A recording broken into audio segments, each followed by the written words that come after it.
नमस्कार मित्रांनो, तर आता इथून पुढे आपण एक नवीन चॅलेंज घेणार आहोत। आपण कसं आता पोचतो लोकांसाठी म्हणजे जगासाठी सगळ्यासाठी शेती केली, पण आता इथून पुढे स्वतःसाठी पण थोडीशी शेती करायची। स्वतःसाठी म्हणजे कसं की इथून पुढे आपण माळ शेतकऱ्याने कधीच कोणतं माळ विकत आणायचं नाही बाजारातून। कारण का तुम्ही बघत आहात हेल्थ इश्यू एवढे होत आहेत, रोगराई एवढे पसरत आहेत। जुन्या लोकांना हे असं काही नव्हतं, कारण ते नॅचरल खात होते, नॅचरल राहत होते। तर इथून पुढे आपण नॅचरल खाण्याचा, नॅचरल राहण्याचा प्रयत्न करणार आहोत। तर इथून पुढे आपण दुसऱ्यासाठी नाही करता स्वतःसाठी थोडी तरी शेती करायची। एक गुंठ्यात कोणा पण स्वतःसाठी स्वतःचं माळवं, स्वतःचा भाजीपाला आपण स्वतःच्या रानात उगवून नॅचरल पद्धतीने खायचा। तर इथून पुढे आपलं हे चॅलेंज आहे। तर चला आपण सुरुवात करूया। आजकाल बघत नाही का आपण, आज प्रत्येक माळवं हे आपल्याला माहिती आहे का कुठून येतंय का? आज म्हणजे खाता माळवं जे अन्न खातं ते कुठून येते काय येते तुम्हाला माहिती आहे का?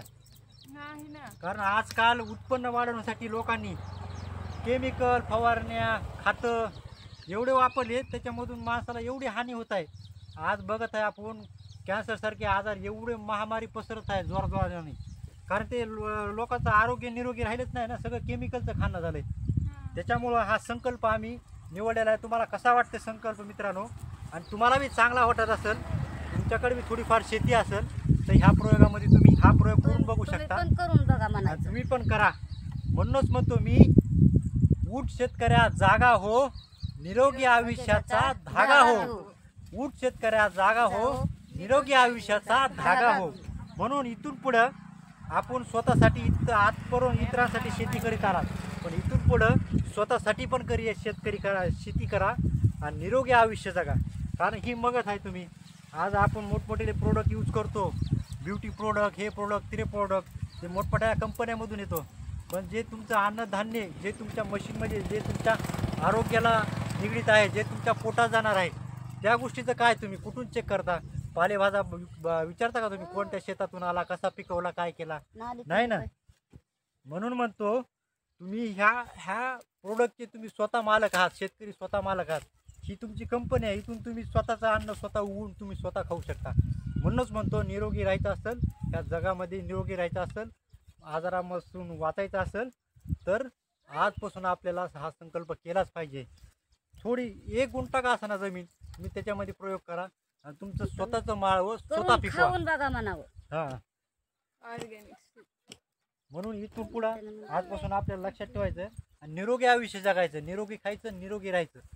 कारण हे म्हणून आम्ही ठरविलंय बघा मित्रांनो, बघा तुमचं मन आता काय करायचंय ते, विकत खायचंय का घरी करून खायची शेती ती बघा ठरवा तुम्ही। आता एवढी महामारी पसरलेली, सगळं केमिकलचं खाणं झालंय, कोणतीच गोष्ट फवारणी खताशिवाय नाही ना उगवत आता। कोणच बिगर शेताचं नाही, हो ना। सगळ्याला शेती आहे, म्हणूनच शेती सगळ्याला आहे, कंपनी सगळ्याकडे आहे, सगळ्याकडे आहे, सगळ्याला माहिती आहे काय करून खायचं आहे ती। त्याच्या पायी स्वतःसाठी स्वतः थोडं काळजी घ्या, करीत नाही तुमच्या निरोगी आई वडिलाला ठेवा, तुमच्या फॅमिलीला ठेवा, निरोगी खा, निरोगी राहा, एवढंच म्हणणं आहे। चला तर आजपासून चॅलेंज, तर आपण आता हा मस्त असं माळव्याचे आपण वाफे तयार करून घेणार आहोत असे, आणि त्याच्यानंतर पाऊस पडला की ह्याच्यामध्ये आपण वेगवेगळ्या पालेभाज्या करणार आणि घरच्या पद्धतीने, घरगुती पद्धतीने उगवून खाणार आपण।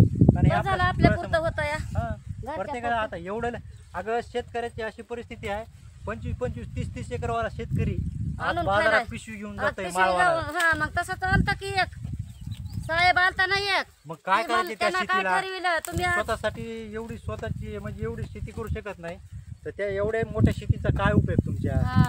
म्हणून इथून पुढं लक्षात ठेवायचं, शेतकऱ्यांवर लक्षात ठेवा, ही कंपनी तुमच्याकडे आहे, कोणतं प्रोडक्ट ते तुमचं सगळ्यात इम्पॉर्टंट प्रोडक्ट आहे, ते तुमच्या मशीनमध्ये काय घालता तुम्ही, ते नॅचरल खा, नॅचरल राहा, निरोगी राहा, स्वतः पिकवा। त्यांना बी माहिती आहे पण करायचा कटाळा आहे, त्यांना शेती आहे पण करायचा त्या कटाळा आहे। कटाळपणामुळे तर वेगवेगळे आजार जुळायला लागलेत माणसाला। बाया काय म्हणतात, जा काय घरी करायचं, जा आणाचा पिशवी माळव्याची भरून झालं, मग जाते तर शेतकरी फवारल्यालं खात दिल्यालं खायला लागले तर त्याच्या पायीच आपल्याला निरोगी राहायचंय आणि निरोगी पिकवायचं, निरोगी खायचं, निरोगी राहायचं।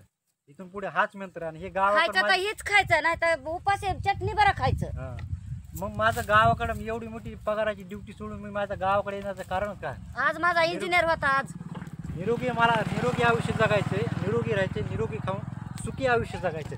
त्या धावपळीतून मला त्याच्यामुळे तर वापस झालंय माझं लेकरू धावपळीतून। आजपासून आपल्याला आहे देवाच्या धर्मानं थोडीफार शेती करून ठेवली, त्याच्यामध्येच आपण उपजीविका भागवणार. माणसाला काय लागतं हो, अपेक्षा असतात माणसाच्या. अपेक्षा तुम्ही इतर गोष्टीच्या तुम्ही अपेक्षाच करू ना. तुम्ही ज्यावेळेस तुम्ही अपेक्षाचा त्याग करणार ना, त्यावेळेस माणूस खरं लाईफ जगायला सुरुवात करतो. त्याच्यामुळे अपेक्षा लई नाही ठेवायच्या.